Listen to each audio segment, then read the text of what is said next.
Welcome to today's episode on online logic and critical thinking. If you remember in our previous episodes, we've treated the notion of propositions, how they are used in arguments, the types of arguments we have, validity, soundness, and the likes. However, this time around, we're going to be going deeper into formal logic. And the very first step in understanding formal logic also is to ensure that we know the symbols and how the symbols are represented by sentences or propositions. So if it's your first time on this channel, please stay tuned and follow us. However, if there's anything you don't understand about my lessons here, please use the comment section to ask whatever questions you have in mind to get clarity on. Also, to get more updates from me, please like, share, and subscribe to my YouTube channel. Thank you. Like I said earlier, symbols and sentences are the hallmark of formal logic, and they are fundamental elements used to express and represent logical propositions and their relationships. These symbols serve as a concise and precise language for describing logical structures and arguments. And in this episode, we'll be looking at the sentence that contains negations, the propositions that contains negations, and how they are symbolized in formal logic. Negation, on the other hand, in formal logic, is a fundamental concept that involves the denial of a given proposition. Before we go further, it is important to note at this juncture that the primary purpose of negation is to express the opposite truth value of a statement or proposition.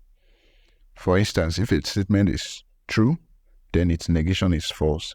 And if its negation is true, it means the statement itself is false.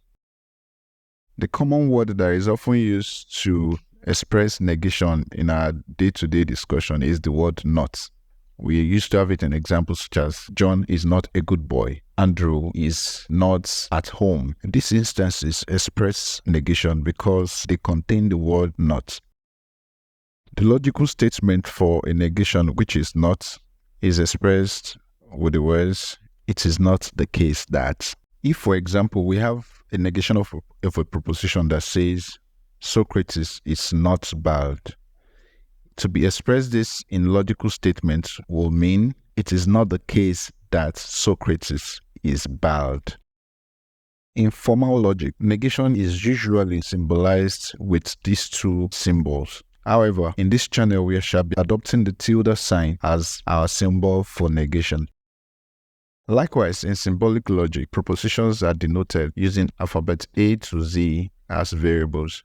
And for our channel here, let us adopt the letters P to Z as range of alphabets to denote our propositions for the time being. In this example, let us denote our proposition with a variable, the alphabet P, to represent the proposition Socrates is bald. With this, the logical statement, it is not the case that Socrates is bad, becomes the symbol tilde P.